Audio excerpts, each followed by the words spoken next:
बिस्मिल्लाहिर्रहमानिर्रहीम। फजीलत इखलास। काला अल्लाह ताला फमन काना बेरजावा लुका जी बहु फलिया असल सालहा वाला यसरका बे इबादते रब्बही अहदा अल कहफ।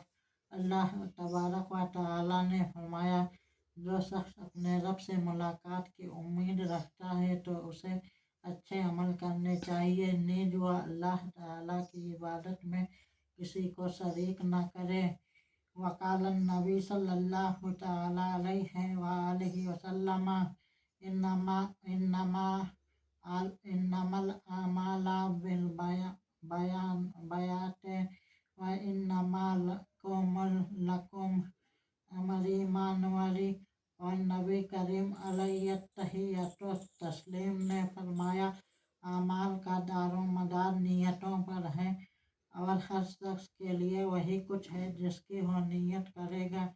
वकाला मारूफी अल-करखी रहमतुल्लाहि तआला मिन अमलिल सवाबे फहुवा मिनल तिजारे व मिन अमले खुफा मिनन नारे व औतमा फिल जन्नत फहुवा मिनल अबीद व मन अमिलुल्लाहि फहुवा मिन इल्ला हरारा व हियल मर्तबतुल उलमाई।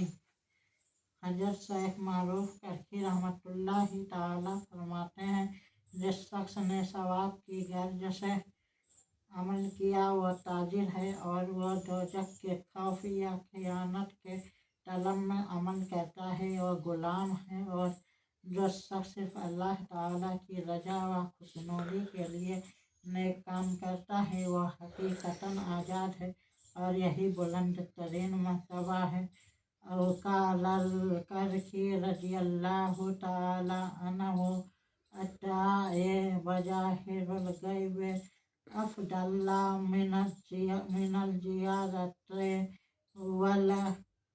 वलिल काए अय्यलाना लायरियाए कैद यदखला फहुमा मिनल ताबईन में। हज़रत उवैस करनी रज़ियल्लाहु ताला अन्हु फरमाते हैं, किसी शख्स की अदम मौजूदगी में उसके लिए दुआ करना उसकी मुलाकात व ज़ियारत से ज़्यादा अफजल है, क्योंकि उसके सामने उसके लिए दुआ करना रियाकारी में शामिल होता है।